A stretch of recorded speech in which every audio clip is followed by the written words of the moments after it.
les mitzvot et l'antidépresseur.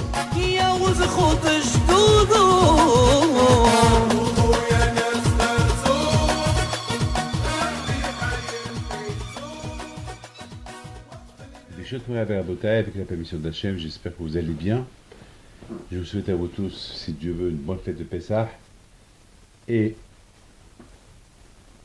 avec les deux Akadosh Baruch Hu, c'est Hachem que on réussit un jour, si Dieu veut, à recevoir Mashiach. Alors, nous allons parler un peu de Pessah, de la Torah. Il faut savoir une chose, que la sortie de l'Égypte a été vraiment conditionnée. C'est-à-dire que Hachem, il a décidé que les Juifs devaient être esclaves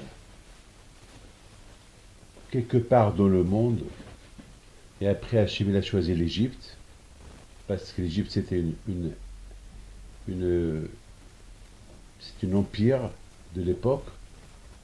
Si vous voyez un peu l'histoire, il y a vers 5000, 4000 ans, il y a 5000 ans, 4000 ans, c'était à l'époque l'Égypte qui gouvernait le monde entier. Donc c'est là-bas que Hachem a décidé que les Juifs, le peuple juif devient un peuple. Il fallait qu'ils souffrent.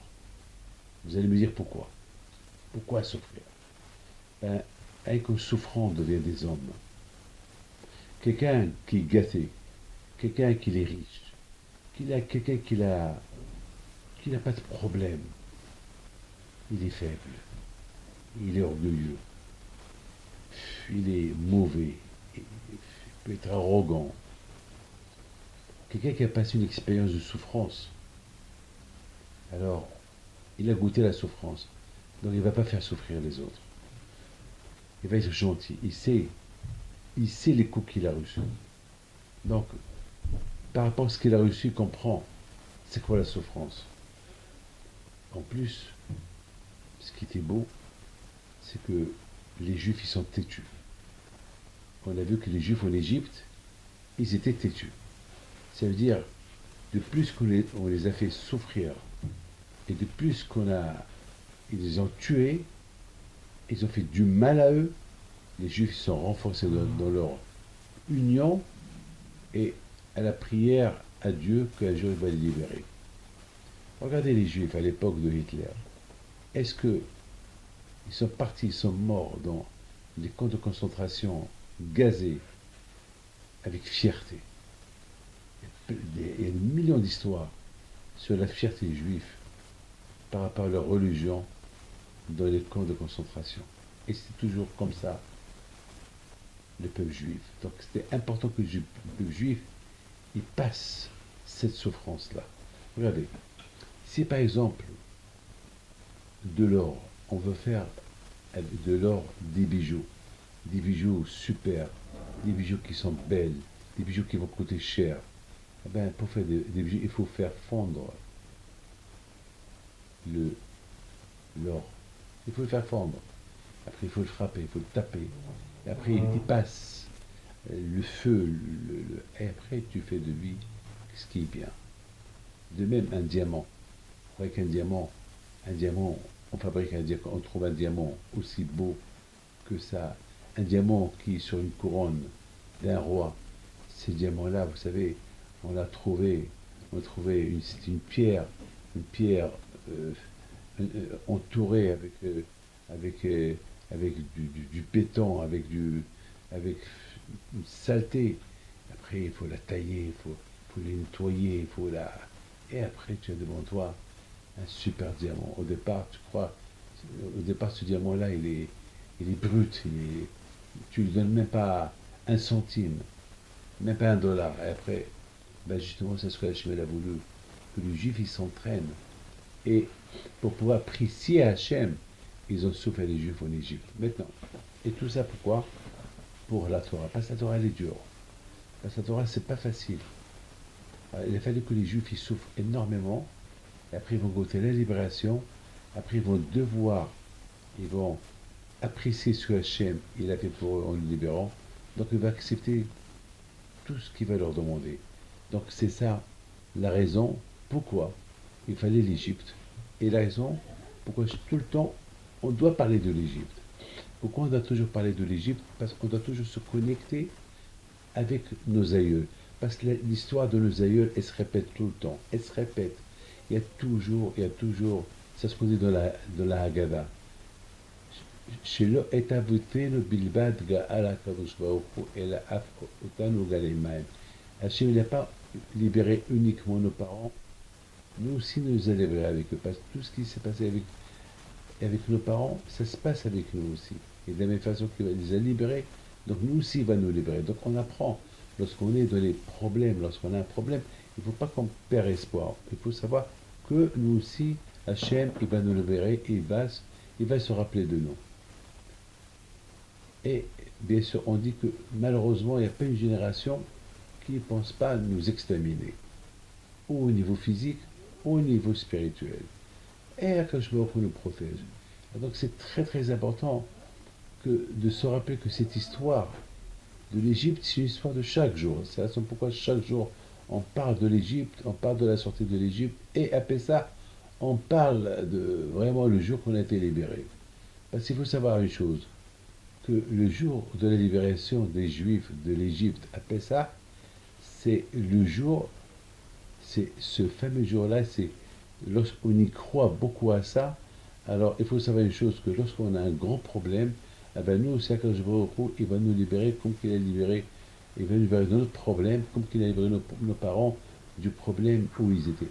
Mais il faut savoir une chose, que tous les problèmes qu'on a, c'est parce que peut-être on n'est pas assez attaché à la Torah. Parce qu'il faut savoir que chaque fois que Hachem il nous libère d'un problème, c'est pour nous rapprocher de la Torah. Il faut le savoir. Comme les Juifs en Égypte, la raison pourquoi ils ont été libérés de l'Égypte, uniquement afin de pouvoir aller à Har-Sinaï et recevoir la Torah. Sinon, pourquoi Hachem va nous libérer? Pourquoi Hachem il a choisi le peuple juif et l'a libéré? Pourquoi? Pour qu'ils s'éclatent, pour qu'ils vivent comme qu'ils veulent? Non. C'est pour accepter le joug d'Hachem. C'est la raison pourquoi il les a libérés. Et c'est la raison pourquoi je me suis toujours posé une question. Il y a un sacrifice qui s'appelle Korban Pessah, le sacrifice pascal, le sacrifice de Pessah. On n'a pas vu qu'à Rosh Hashanah, il y a un sacrifice qu'on appelle le sacrifice de Rosh Hashanah, ou le sacrifice de Shavuot, ou le sacrifice de Sukkot, ou le sacrifice de Kippour. Non. Il s'appelle, à chaque fête, il y a des sacrifices que les Kohanim ils faisaient au Beth Amikdash, mais il n'y a pas précisément un sacrifice que chaque juif il a l'obligation d'apporter, comme le Korban Pessah, le sacrifice, l'agneau pascal qu'on apportait au temple, la veille de Pessah. C'est une obligation que chaque juif il devait apporter ce sacrifice. Obligation. Alors je vous raconte une histoire. Il y avait une fois, le roi Agriphas, c'était vers la fin des périodes de le deuxième temple. Et Agriphas, il voulait savoir combien de juifs ils sont venus à Jérusalem sacrifier l'agneau pascal, qu'on appelle en hébreu Korban Pessah, le sacrifice de Pessah. Il voulait savoir combien. Vous savez très bien qu'on n'a pas le droit de compter les juifs. 1, 2, 3, 4, 5, 1000, 2000, 3000, 4000, non. Donc qu'est-ce qu'il a fait? Il a demandé au Kohanim que chacun qu'il apporte son agneau, parce que vous savez, la veille de Pessah, tous les juifs d'Israël, ils venaient à Jérusalem, ils se faisaient en 3 parties. Et il y avait beaucoup de miracles. Beaucoup de miracles. Ils pouvaient rentrer des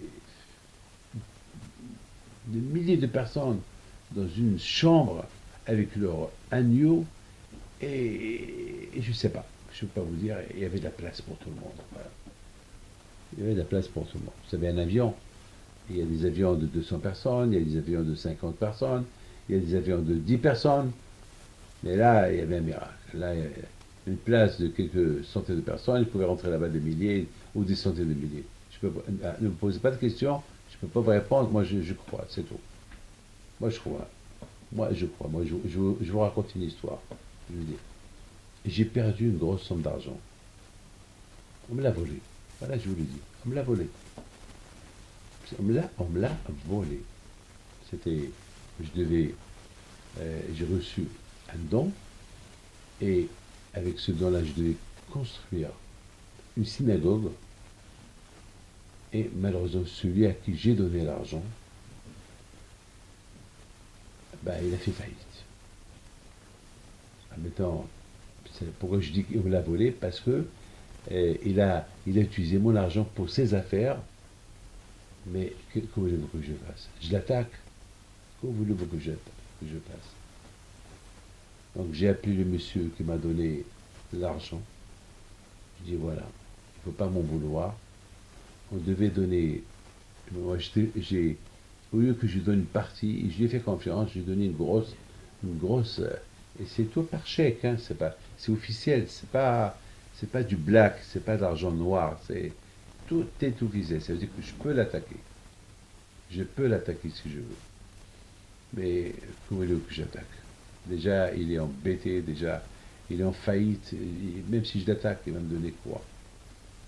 Il va me donner quoi? Ben, qu'est-ce que je vais faire? Je pouvais que avoir de la peine et dire à Hachem, non, les plans, ils étaient prêts. J'ai vu des miracles dans ma vie, ne croyez pas que moi je suis un croyant, je crois beaucoup en Dieu. Donc il s'est passé que j'ai prié à Hachem, j'ai dit Hachem, il faut que tu m'aides. Eh bien, quelque chose, il s'est passé. Que des gens, ils m'appellent pour des problèmes à eux, des problèmes graves. Ils ne devaient même pas m'appeler. Ils devaient appeler leur avocat. Donc, je sais pas moi, pas moi. Et moi-même, je ne comprenais pas pourquoi on m'appelle. Parce que ces problèmes, c'est pas à moi de les arranger, c'est de justice, c'est les avocats, c'est les juges, c'est pas moi. Moi, je peux uniquement faire une prière avec les deux dieux. Mais ce qui était incroyable, c'est que eux-mêmes, ils me disaient, eh ben, si ça s'arrange, on ne vous oublie pas. La même semaine, ça s'est arrangé pour quatre cinq personnes, ben, j'ai récupéré la somme que j'ai perdue. Allez-y voir, c'est les Mouna. C'est tout. Y a pas. Ne cherchez pas trop à savoir, c'est comme ça. J'ai des milliers d'histoires comme ça. Vous savez, j'ai beaucoup d'échivotes. Je dois faire vivre des centaines de familles. Vous savez, j'ai des chivotes en Israël, j'ai en Argentine, j'ai en France. Donc, grâce à Dieu, dans chaque endroit, il est géré par son comité, mais je suis obligé de voyager partout. Ben, je suis obligé de voyager partout pour que, parce qu'ils veulent une présence. Bon, grâce à Dieu, c'est pas, mais c'est des miracles. Vous savez, aujourd'hui, les temps, ils ne sont pas faciles. Aujourd'hui, les temps, ils sont durs. Mais c'est la veille de Pessah. On a beaucoup de gens qu'on aide pour, pour passer Pessah. En Israël, ici en France, en Europe, même en Amérique, on les aide. Euh, C'est c'est- c'est des budgets énormes. Mais Hachem, on a la foi en Dieu, c'est tout. Donc, donc, donc la prière, c'est tout. Il faut prier. Donc, mettons, la veille de Pessah, les Juifs, étaient obligés d'apporter le corban Pessah à Yerushalayim. Ils étaient obligés. Vous imaginez, le temple était petit. Comment ils pouvaient rentrer dans ce temple-là, dans cette salle où il y avait les sacrifices? Combien? Des centaines de milliers. Comment ils rentraient? Je ne peux pas vous dire. Il y avait la bracha. On rentre, on ne compte pas. Un qui rentre. On ne sait pas combien il y a là-bas. En trois parties. C'était la veille de Pessah. Mais le roi Agrippas, il voulait savoir combien de juifs il y avait. Combien de juifs ils ont sacrifié leur sacrifice de Pessah. Donc, le roi Agrippas, il demande au Kohanim, étant donné que la queue de l'animal, on n'a pas le droit de la manger, et on ne la sacrifie pas, alors il leur a dit, la queue, comptez les queues. Il ne faut pas donner la queue au propriétaire. C'est-à-dire il ne peut pas la manger. Alors, on va compter les queues pour voir combien de sacrifices ont été sacrifiés aujourd'hui. Vers la fin, le calcul était, il y avait 1 million de queues. Ça veut dire, en une demi-journée, ils ont sacrifié 1 million d'agneaux. D'où ils ont eu 1 million d'agneaux? Maintenant, n'oubliez pas une chose. Et c'est pas tout le monde qui pouvait se permettre d'avoir un agneau. Donc parfois, il peut y avoir 10 familles qui achètent un agneau. Il peut y avoir jusqu'à 100 familles qui vont cotiser à acheter un agneau. C'est-à-dire combien de millions il y avait à Yerushalayim? Inimaginable. Inimaginable.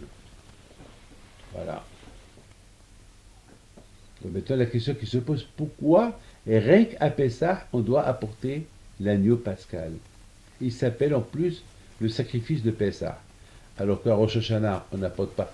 Pourquoi on n'apporte pas à Rosh Hashanah un agneau pour le pardon, pour faire la bonne année, ou à Sukkot pour la bonne fête, ou à Matan Torah, un agneau à l'occasion du don de la Torah qu'on reçoit chaque année? Pourquoi que à Pessah, on a porté le Korban Pessah? D'ailleurs, même aujourd'hui, qu'il n'y a pas le temple, alors on fait Zecher le Korban Pessah. Le zéroa, on met le zéroa sur la table, et on dit ça en souvenir du Korban, du sacrifice de Pessah qu'on a porté à Yerushalayim. Voilà.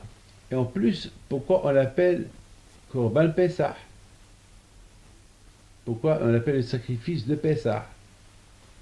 Et rien qu'à Pessah, on a porté le sacrifice. Pourquoi? Donc, il doit avoir une raison. Aujourd'hui, il n'y a pas de Beth Amikdash. Donc, puisqu'aujourd'hui, il n'y a pas de Beth Amikdash, donc il n'y a pas. On fait quelque chose en souvenir. On fait le zéro sur la table en souvenir, pas plus. Alors, pourquoi? Ben, mes amis, il faut savoir une chose. Que la raison pourquoi les Juifs, ils apportaient le Korban Pessah, c'était bien. Parce que, à l'époque, les Égyptiens vénéraient les animaux. Ils vénéraient les agneaux, les vaches, les brebis. Voilà. Ils les vénéraient. Donc, ils les vénéraient et les considéraient comme des dieux. Donc, Hachem, il a dit aux Juifs, avant que vous quittez l'Égypte, vous allez prendre le dieu égyptien qu'ils vénèrent, vous allez l'égorger devant eux. Alors, c'est risqué, ils peuvent les tuer. Hachem, il a dit, je vais vous montrer que c'est moi le vrai Dieu. Que tous ces animaux, c'est que des animaux, qui les ont rendus des dieux. Vous allez les égorger devant eux, et vous allez voir s'ils vont vous toucher. Là, le fait que vous allez les égorger, et vous allez voir que les Égyptiens ne vont pas vous toucher, ça prouve que je les ai affaiblis. Et ça prouve que c'est moi le bon Dieu, et ce n'est pas ces animaux-là. Voilà, mes amis, la raison pourquoi les Juifs, ils étaient appelés de faire le sacrifice de Pessah en Égypte devant l'Égyptien. C'est un grand miracle. Maintenant, l'agneau pascal, il représente le Tzahara. L'agneau pascal, il représente les mauvaises habitudes. L'agneau pascal représente tout ce qui est mauvais, qu'il faut éliminer. Voilà. C'est la raison pourquoi Hachem a voulu qu'on apporte l'agneau pascal à Pessah. Pourquoi? Parce que l'idolâtrie, ça ne veut pas dire uniquement l'agneau de l'époque. L'idolâtrie, ça peut être la télévision, le football, le basketball, l'argent, les femmes, penser à manger. Ça peut être ça. Donc, quelque part, allez, la médisance, parler de la shonara, ça aussi, ça peut être. Donc, C'est ça qu'il faut éliminer. C'est ça qu'il faut éliminer. Donc c'est la raison pourquoi à Pessah, le fait qu'à Pessah, on apporte le Corban Pessah, qui veut dire deux choses. Qui veut dire merci Hachem que tu nous as ouvert les yeux. Merci Hachem que tu nous as prouvé que tu es le seul Dieu. Il n'y a que toi et pas un autre, que toi. Et merci Hachem que tu nous as donné l'opportunité de te connaître davantage. Donc c'est la raison pourquoi c'est une obligation d'apporter l'agneau pascal chaque année. Parce que chaque année, on élimine nos habitudes qui sont devenues comme une idolâtrie chez nous. Il y a des gens qui vont se réveiller à 2 heures du matin pour voir un match de football, mais pour aller à la prière, non. Ils vont faire des sacrifices pour aller dépenser l'argent au casino, mais pour acheter une paire de filines, non. Donc le Corban Pessah, il représente égorger, éliminer tout ce qui te sépare de Dieu, tout ce qui te fait croire que c'est telle chose, c'est ta vénération, c'est Dieu et pas le vrai Dieu. Et c'est ça, mes amis, Corban Pessah. Et c'est pour ça que c'est important. On commence, parce que tout ça c'est une préparation pour Matan Torah. À quoi sert de recevoir la Torah si tu vénères autre chose? À quoi sert de recevoir la Torah si ta tête elle est prise par le match de football? Ta tête elle est prise, tu es prêt à faire n'importe quel sacrifice pour n'importe quelle chose bidon, et la Torah, tu la mets en dernière position. Tu mets tout en priorité et pas la Torah. Donc c'est ça. Hachem, il a dit au béni Israël avant de quitter l'Égypte, et sachez que quitter l'Égypte, c'est pour une cause, pour recevoir la Torah. Donc pour recevoir la Torah, déjà, il faut qu'ils enlèvent, il faut qu'ils éliminent tout ce qui va être un obstacle par rapport à la Torah. C'est quoi? La vénération. Aimer quelque chose d'autre. Alors, tout ce qu'ils aiment, tout ce qu'ils vénéraient, cette idolâtrie, il fallait l'éliminer. C'est une préparation, éliminer la Avodah Zara, éliminer tout ce qui est priorité avant de recevoir la Torah. C'est-à-dire éliminer tout ce qui est extérieur pour pouvoir maintenant devenir et mettre la Torah en priorité. Vous avez compris, mes amis? Et c'est ça la fête de Pessah. Et c'est pour ça qu'on l'appelle le sacrifice de Pessah. Se sacrifier, faire un sacrifice pour une chose dans laquelle on a l'habitude, dans laquelle on est attaché, uniquement pour maintenant se détacher d'elle et s'attacher à Kadosh Baruch Hu et recevoir la Torah. Ah, mais maintenant, mes amis, qu'on a expliqué ça, il y avait une fois un... Ouais, je vous la raconte, hein. Il y avait une fois un monsieur qui était athée. Il a vu un rabbin qui était en train d'étudier. Et il a vu que le rabbin, il avait son doigt, était tellement penché vers l'étude, jusqu'à que sa main, elle était sous son pied. Et il a écrasé avec son pied sa main, soit que le sang elle a commencé à couler. Sans que le rabbin s'est rendu compte. C'est une belle histoire qu'elle écrit dans la Gemara Shabbat. Donc, le monsieur qui est athée lui dit, mais vous êtes des juifs fous. C'est fou, tu te rends même pas compte que le sang, il coule de tes mains. C'est parce que, même lorsque vous avez reçu la Torah, vous avez fait la folie. Au lieu de dire, Nishma Vena, si on écoute, après on fait, vous avez dit, on fait, après on écoute. Attends, en général, on propose une affaire à quelqu'un, on entend de quelle affaire on parle, ou on dit oui, ou on dit non. Mais vous, jamais on a entendu quelqu'un qui propose une affaire à un autre, sans lui dire quelle affaire lui propose. Eh, j'achète. Tu achètes quoi? Petit, tu vas acheter tu vas acheter des ordures. Alors vous aussi, au lieu d'écouter Qu'est-ce que Hachem veut vous proposer? Vous avez dit non, on fait, après on entend.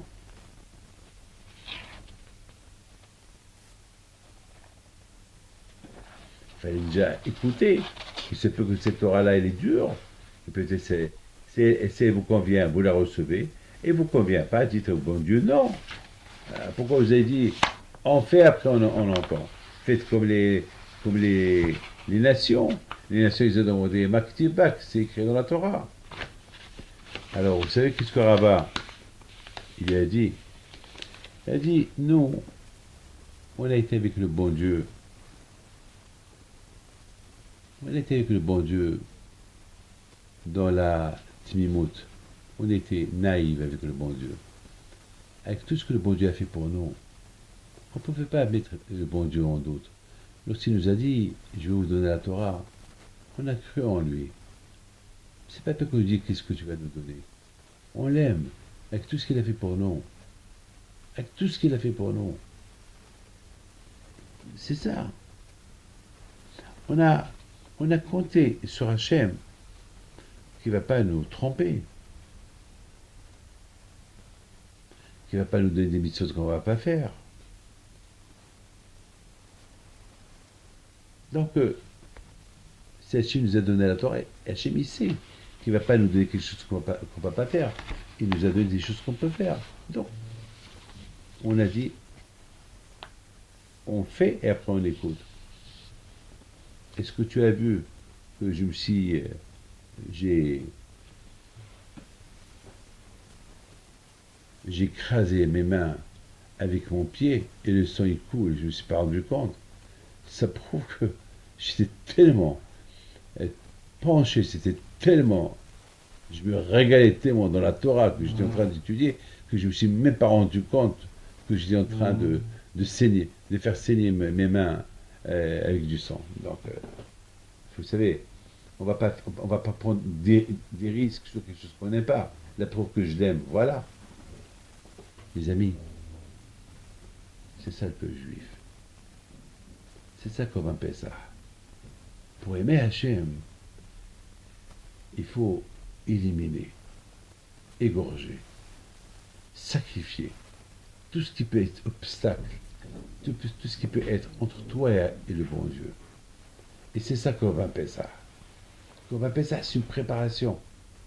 On ne peut pas être avec Hachem, aimer Hachem et accepter le joug d'Hachem lorsque notre tête elle est prise par autre chose. C'est impossible. Regardez dans la paracha de Nadav et Abihu. Nadav et Abihu qui aimaient tellement Hachem. Et là, comment ils ont inauguré le temple? Ils ont inauguré le temple en ajoutant des choses que Moshe Rabbeinu ne leur a pas dit encore de le faire. Parce qu'il fallait attendre ce que Moshe le dit. Et eux, ils ont ajouté du bois dans le feu. C'est-à-dire, vous savez qu'il y avait un sacrifice, il y a le feu qui est descendu du ciel, et ce feu du ciel qui est descendu, maintenant il faut ajouter maintenant du bois sur ce feu-là. Comme ça, le feu, il tient. Mais il fallait que Moshe leur dise. Mais eux, ils n'ont pas attendu que Moshe leur dise, eux, ils l'ont fait. Et c'est ça la faute qu'ils ont fait, ils sont morts. Et pourquoi ils n'ont pas attendu Moshe qui leur dit d'ajouter le bois? Parce qu'ils aimaient tellement Hachem, ils étaient tellement excités de le faire. Ils avaient même pas le temps. C'est comme par exemple, vous voyez, un train qui arrive, il doit s'arrêter, mais les gens, ils veulent déjà monter dans le train avant qu'il s'arrête. Et avant que ça, il veut déjà monter dans le train. Mais attends, il va s'arrêter, tu montes. Non, il veut déjà monter. Il veut s'assurer qu'ils sont à l'intérieur, déjà. Nadav et Abihu, tellement qu'ils aimaient le bon Dieu qu'ils ne pouvaient pas attendre ce que Moshe Rabbeinu va leur dire. Voilà, il faut ajouter le feu, il faut ajouter le bois dans le feu pour que le feu ne s'éteigne pas. Regardez, lorsqu'ils sont morts, et Moshe Rabbeinu est parti présenter condoléances à Aaron, il lui dit, tu sais que tes enfants, c'est le tzadikim, vraiment, ils sont mieux que toi et que moi. D'ailleurs, regardez, ils ont risqué leur vie pour montrer aux gens combien ils aiment Akadosh Baruch Hu. C'est écrit, Vaïdom à Aaron. Aaron, il n'a pas répondu. Il s'est tué, il n'a pas répondu. Regardez, mes amis, Pinhas, il a sacrifié sa vie, Pinhas. Lorsqu'il a vu un juif, il a fait une abera, il est parti le punir. Alors, il y avait ce juif-là, il était entouré de 24 000 soldats. On pouvait lui arracher la tête. Mais tellement qu'il aimait le bon Dieu, il est parti le punir. C'est de la folie, ça. Regardez, mes amis, Pinhas, lorsqu'il a vu ce juif-là qui était en train de faire la faute, il voit que tout le monde est assis. Tout le monde avait peur d'attaquer ce juif-là qui était en train de faire la faute. Et lui s'est levé. Mais qui es-tu pour que tu te lèves? Ils vont t'éliminer, ils vont te tuer. Mais t'es faible. Personne ne se lève. Ceux qui sont plus forts que toi, ils ne se lèvent pas, toi tu te lèves. Il n'a pas vu. Il n'a pas mesuré la force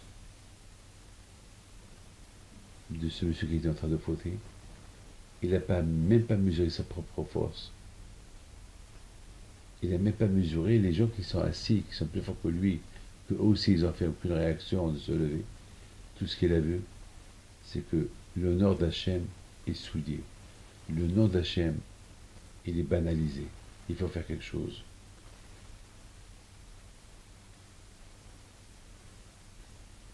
Les amis, vous savez que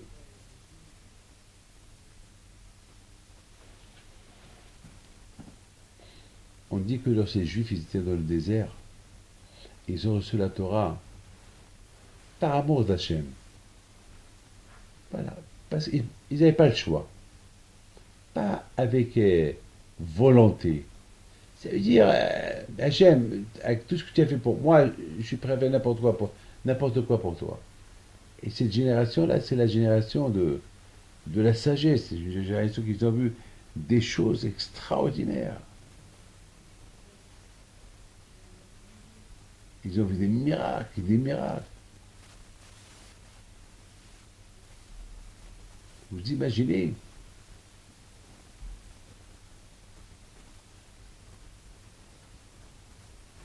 Lorsque le peuple juif est rentré dans la terre de Canaan pour combattre les ennemis, les 7 nations, il y avait il y avait deux tribus ennemies qui sont partis les aider. Parce que la tribu de Réhouben et de Gad et la moitié de Ménaché, eux, ils n'ont pas voulu rester en Israël, eux, ils ont pris leur part en dehors d'Israël. Mais ils sont partis aider leurs frères. Presque 14 ans, ils n'ont pas vu leur femme. 14 ans, ils sont restés avec leurs frères. Mais c'est de la folie. C'est des sacrifices, ça.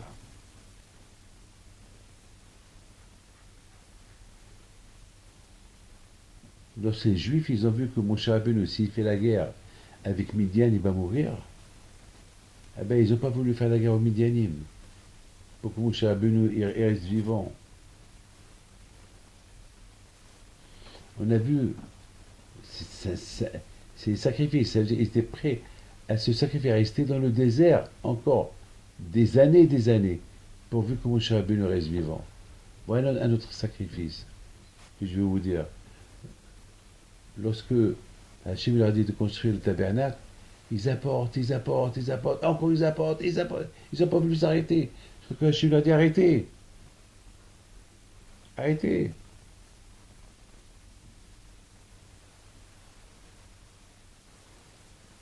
Vous rendez compte, avant de recevoir la Torah, ils étaient unis. Belev echad ki echad. C'est dur d'avoir un peuple uni. C'est-à-dire qu'il n'y a pas de haine, rien du tout. C'est un sacrifice de pouvoir accepter que celui est plus riche que moi et je l'adore et je l'aime. Lui, il a ce que moi j'ai pas et c'est mon ami.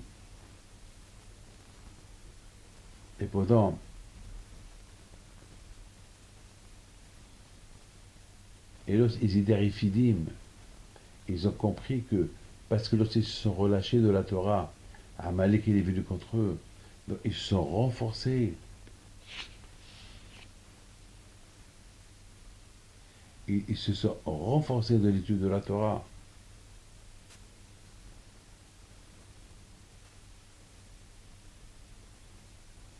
C'est un sacrifice déjà de dire Naase Venishma. On fait, on écoute. Même si c'était béhonnête. Même si ils l'ont dit parce que. Ils n'ont pas dit avec une grande volonté. Ils l'ont dit parce qu'ils n'ont pas le choix, parce qu'ils ne peuvent pas refuser à Kadosh Baruch Hu. C'est comme quelqu'un à qui j'ai sauvé la vie. Il me demande quelque chose de dur à faire. Bon, je dis par rapport à ce qu'il a fait pour moi, je le fais pour lui. Mais je le fais. C'est-à-dire, je le fais, mais je ne le fais pas à 100%. Mais quand même, même qu'ils n'ont pas reçu la Torah à 100% avec un grand amour, mais quand même, il y a un sacrifice. Il faut savoir une chose, que beaucoup des fois, beaucoup de fois lorsqu'on fait quelque chose sans gros sacrifice, à la fin on fait la chose avec un grand sacrifice.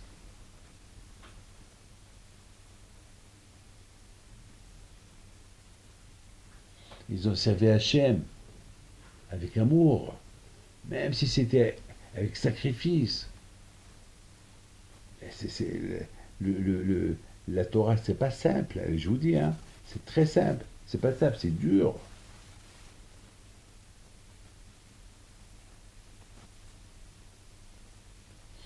D'ailleurs, même les Malachim, même Hachem, ils ont demandé, mais comment ces juifs-là, ils ont dit, on fait après on écoute. Mais comment Hachem, tu te poses cette question, mais ils n'ont pas le choix. Mais quand même s'ils n'ont pas le choix, ils auraient pu dire, on veut écouter après on fait. Tout quelqu'un, il a le choix. Mais Moshe Rabbeinu, il s'est étonné. Comment les Israël, ils disent, on fait, après on écoute. Ça veut dire que mettre c'est un sacrifice.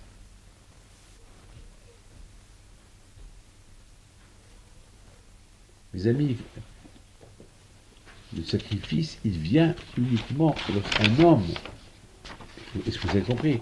Le sacrifice, il vient uniquement lorsqu'un homme, il sacrifie ses, ses, ses volontés, son matériel.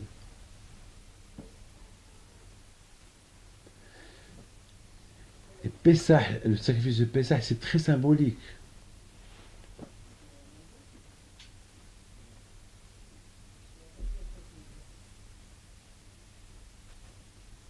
Ce qu'il y avait du peuple juif dans le désert avant de recevoir la Torah, d'être unis, c'est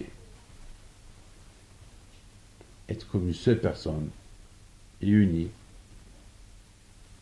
C'est parce que ils sont concentrés. Maintenant, on va aller au but. Le but de la société des Juifs, c'est la Torah. Alors maintenant, on va aller recevoir la Torah. Même s'ils n'avaient pas le choix, mais ça y est, c'est la Torah. C'est de la folie, ça.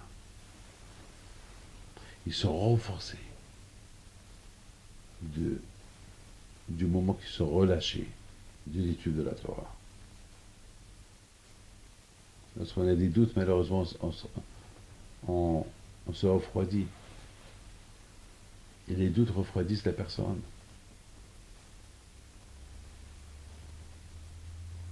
Lorsque quelqu'un se refroidit, il se refroidit dans les moulins de Dieu, dans les moulins des tzadikim et tout. Et Amalek, il les a refroidis, Amalek. Il a refroidi les Juifs avant de recevoir la Torah. Ils se sont maintenant renforcés. Parce qu'Amalek n'est pas bête.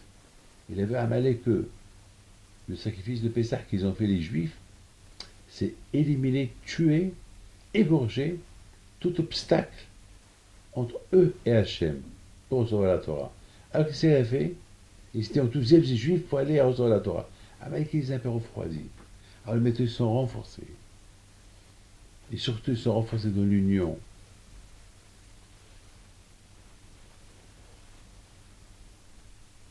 Imaginez-vous comment ils ont fait la Shira. tous ensemble. Tous, tout le monde est devenu prophète. Ils ont chanté tous la même chanson. Azashim Shobni Israël. Belevehad Kishehad. Ils étaient comme des malachim, des anges.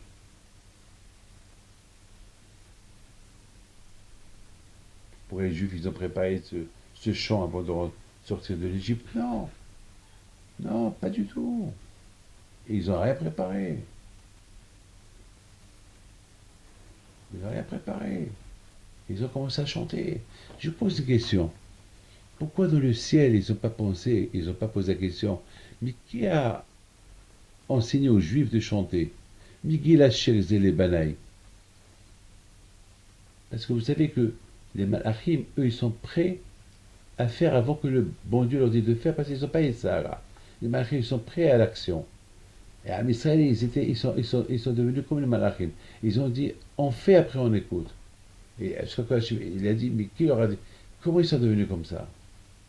Ah, mais pourquoi on n'a pas posé la question, comment ils ont préparé la Shira? Mais comment? Ils ont chanté tous ensemble le même chant. Comment? Comment? Ils sont devenus tous des prophètes.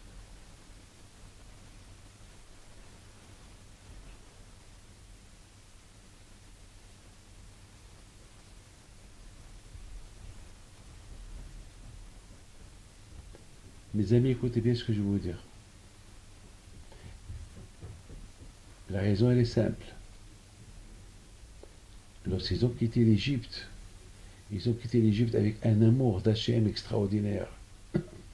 Le fait qu'ils ont égorgé l'agneau de Pessah, ils ont sauté tout leur passage, tout, tout leur passé, tout le passé, leur attachement, tout ce qui est matériel, ils l'ont égorgé.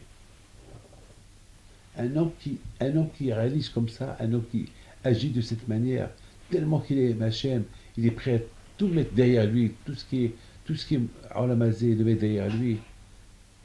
Ça, je vois il ouvre les portes. J'étais dans un mariage cette semaine, au Canada. Des gens blénara très riches. Des gens billionnaires en dollars. Des gens milliardaires en dollars. Ils ne sont pas connus comme les gens les plus riches du monde, parce qu'ils cachent. Donc jamais on pourra savoir, mais moi je sais ce qu'ils sont. Ils ont fait un mariage simple. Et ils m'ont dit, pourquoi on veut dépenser 2-3 millions de dollars pour un mariage? On préfère les donner à la charité. Ils aident les juifs et les non-juifs. Hein. Ils ont construit même des hôpitaux pour les non-juifs. Ils aident tout le monde. Ils aident même les pays arabes qui sont dans le besoin. Et les Africains. Et des juifs. Ils aident tout le monde. Pour ne pas que le monde il dit c'est des riches que pour eux. Ils aident tout le monde. C'est un grand kiff de Hachem. D'ailleurs, même mon père était comme ça. Une fois, j'étais avec mon père au Maroc. Il y avait un Marocain, un mendiant qui est venu demander à mon père la charité. C'était en 1978-79. Il y avait un juif qui est venu, 2 juifs, et mon père m'a dit tu donnes au Marocain en premier. Et tu lui donnes tant. Alors, les deux ils ont dit Hnaïhoud, et nous on est des juifs. Mon père a dit je vais vous donner à vous. Après moi j'ai posé la question à mon père, mais pourquoi tu as mis le Marocain en priorité? Il me dit parce que nous, on a grandi ici, au Maroc, et on a une reconnaissance, une dette vis-à-vis du pays du Maroc qui nous a hébergés. Lorsqu'on a été jeté de l'Espagne il y a quelques centaines d'années, on a trouvé refuge au Maroc. Donc, il faut être reconnaissant et surtout, il ne faut pas qu'ils pensent que nous, on préfère les juifs mieux qu'eux. C'est pour ça qu'il faut, je t'ai dit de leur demander eux, de leur donner à eux plus que avant les juifs. J'ai appris ça de mon père et c'est ce que je fais moi aussi. Mes amis, maintenant vous comprenez très bien que les Juifs, lorsqu'ils ont quitté l'Égypte, ils s'étaient tellement attachés à Dieu, ils ont égorgé, éliminé tout leur passé, toute l'idolâtrie du passé. Donc ils se sont attachés à Dieu, ils ont eu une prophétie, ils ont commencé à chanter la Shira. Alors, vous Bémet, lorsque Hachem il voit que quelqu'un il se déconnecte de tout ce matériel, et pour lui il n'y a que Hachem, eh bien il devient prophète, monsieur. Il voit tout, et Hachem lui montre tout.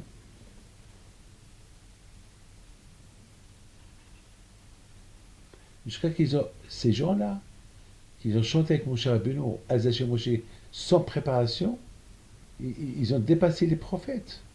Parce que les prophètes, il faut que le bon Dieu leur donne la prophétie. Eux, non. Ils sont devenus prophètes de eux-mêmes. Vous imaginez. C'est la raison pourquoi ils sont arrivés à un niveau tellement élevé et après ils se sont un peu relâchés de la Torah. Amalek est venu. Donc ils ont compris qu'est-ce que, les dégâts qu'ils ont fait. Ils se sont renforcés. Ils ont dit, lorsque Metaché leur a proposé la Torah, ils ont dit, nah, c'est fini, pas. On fait et après on écoute.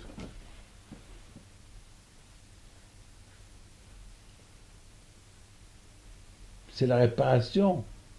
Ils ont voulu réparer le refroidissement qui les a refroidis à Amalek, de l'Emouna au Hachem. Maintenant ils ont dit, nah, c'est fini, pas. On fait après on écoute. Vous imaginez, lorsqu'ils ont traversé la mer, dans quel état ils étaient, dans quelle émotion ils étaient, avec quelle attachement ils étaient avec le bon Dieu. Ah, jusqu'à ce qu'ils sont devenus des prophètes.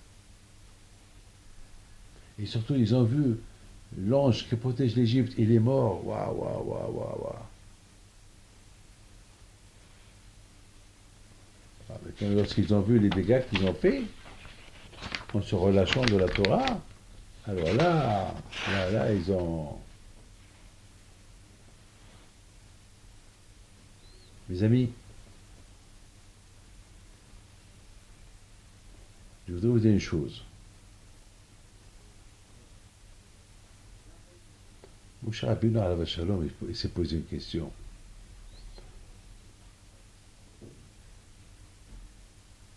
Comment les Israël sont arrivés? Bon, je comprends. À Kiryat Souf, ils sont arrivés à être prophètes. Mais arriver à être comme une seule personne, c'est dur, hein? Ah, c'est dur, hein? Ça, c'est le travail, hein? Hein? Ça, c'est un travail personnel, hein? Beaucoup de fois, on a besoin de l'aide d'Hachem. Ça, c'est un travail personnel. Aime ton prochain comme toi, waouh! C'est pas facile, hein? Ah, c'est Benishma. Je fais et j'écoute. C'est dur. Et tout le monde a répondu. Le fait que tout le monde s'adorait, tout le monde était uni, il ne pouvait pas un qui va dire le contraire. Parce que le fait que tout le monde ils sont comme une seule personne, donc comme une seule personne, ils ont dit à Dieu, on t'adore, on t'aime, on fait ce que tu veux. On le fait, après on écoute.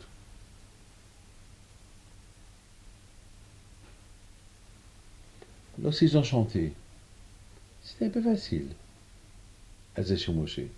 Parce que déjà, avec tous les miracles qu'ils ont vus, ah, c'était facile pour eux de devenir prophète. Mais là, c'est un travail personnel. L'union, c'est un travail, c'est pas un miracle. L'union, c'est pas un miracle. L'union, ne pas aimer quelqu'un et aider quelqu'un, c'est un travail personnel. Les Juifs, ils disent à Moshe Rabbeinu, c'est vrai, lorsque on a dit, lorsqu'on a chanté, parce que on était enthousiaste, on était heureux, on a vu des choses que personne n'a vues. Alors, c'est normal. On a dit, ah, c'est normal, on a chanté, on est devenus des prophètes. Mais là, entre-temps, on s'est relâché. Et après, on s'est renforcé. Et c'est un travail dur d'aimer que chacun aime l'autre. Hein.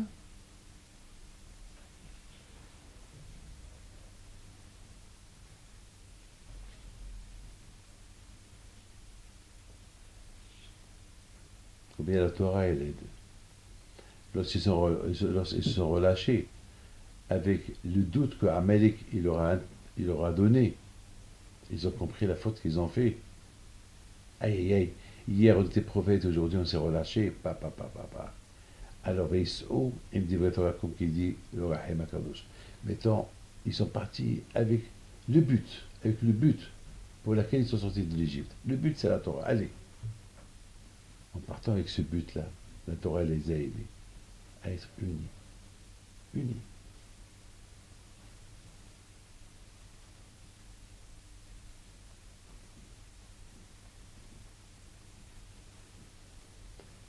Il y a aussi quelque chose qu'on peut expliquer. Les Bnei ils sont arrivés à un niveau en parallèle, un niveau extraordinaire. Lorsqu'ils étaient dans la mer, en sortant d'Égypte, ils ont chanté tous ensemble. Et de la même façon qu'ils sont sortis tous ensemble, ils se sont un peu relâchés, ils sont tombés, ils sont remontés de niveau, ils sont remontés encore, et ils ont dit, ensemble, Naas et Benishma. Une fois, ils ont chanté ensemble, sans que personne leur a appris, et là, ils ont dit, Naas et Benishma, sans que personne leur a dit, et moi, je ne suis pas prêt. Tout le monde a dit, pareil, Naas et Benishma. Maintenant, à Sinaï, ils ont récupéré ce qu'ils ont perdu. Ils ont, dans la traversée de la mer, ils ont dit, c'est ça Hachem. Waouh. Ils ont senti Hachem. Et après, ils ont perdu un peu ça.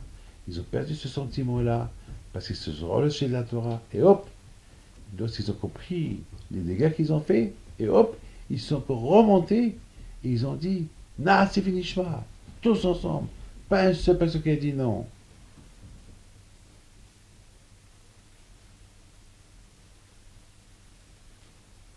Les Juifs, ils ont compris les dégâts qu'ils ont fait en se relâchant de la Torah, et avec la venue de Amalek, qui a séparé le nom d'Hachem, et la souffrance qu'elle a à Kadosh Baruch Hu, à cause de ça. Et ils ont dit à Hachem, Hachem, s'il te plaît, Na'at Nishma, on t'adore, on t'aime. On y met comme une seule personne. Comme une seule personne va combattre Amalek pour mettre de l'ordre, pour que on recolle ton nom, qu'ils soient ensemble.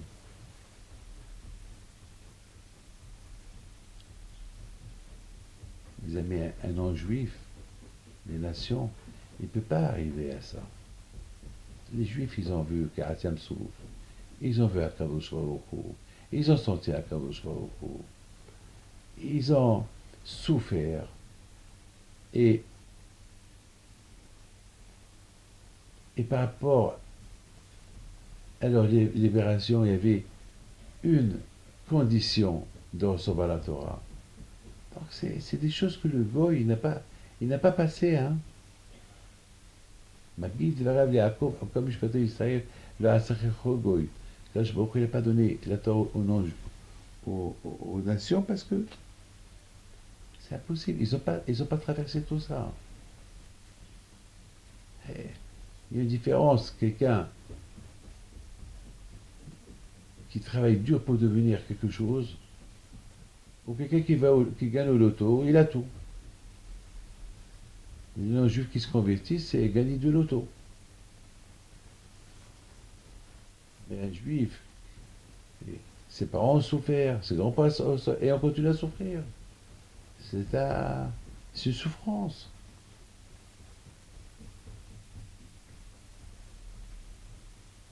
Il y a quelqu'un va poser une question qui pose le Imre Emet. On dit que celui qui ne fait pas le bracha, c'est un voleur. C'est un voleur. Alors, elle m'a posé une question, elle m'a dit, ouais, mais les goïms, aussi, ils ont reçu 7 mitzvot de Noah. Et parmi 7 mitzvot de Noah, il ne faut pas qu'ils volent. Alors, s'il ne faut pas qu'ils volent, alors voilà, mais voilà, le fait qu'il ne faut pas la Torah, ils volent. Alors pourquoi je ne leur ai pas donné la Torah? Pourquoi je ne leur ai pas donné les brachot? Parce que les goïms, ils ont 7 mitzvot à respecter. Et dans les 7 mitzvot, il ne faut pas voler. Et on dit que ceux qui ne font pas les bracha, c'est un voleur. Alors, ça veut dire que les goïms, c'est des voleurs. D'un côté, c'est des voleurs parce qu'il ne faut pas la bracha, et de l'autre côté, je ne leur ai pas donné la Torah. Donc, il ne faut pas qu'ils fassent la bracha. Alors, comment on peut expliquer ça? C'est une belle question. Hein? Très belle question. Mes amis, la réponse, elle est le fait qu'ils n'ont pas reçu la Torah, parce que Hachem ne leur a pas proposé la Torah. Il leur a proposé et ils l'ont refusé. Alors, il serait resté qu'il y avait 7 mitzvot de Bnei Noach. C'est tout. C'est tout. Parce qu'il leur a proposé la Torah, ils ont dit non. Donc, ça y est, vous ne voulez pas la Torah, je ne vous la donne pas. Donc, vous avez ce mitzvah. Ne pas voler. Alors, maintenant, tandis que nous, les bénis Israël, qu'on a accepté la Torah, lorsqu'on ne fait pas le bracha, pour n'importe quelle chose qu'on profite, même un vêtement, on est considéré comme des voleurs. Les amis, je voudrais simplement vous souhaiter un bon Shabbat et vous dire que Kadosh Baruch Hu vous donne bracha v'atzlacha et la parnassa si Dieu veut, une bonne fête si Dieu veut, Be'ezrat Hashem B'zchut Rabbeim puis de soit avec vous et que Hashem vous donne la parnassa Melkeratz. الحرب بنبيت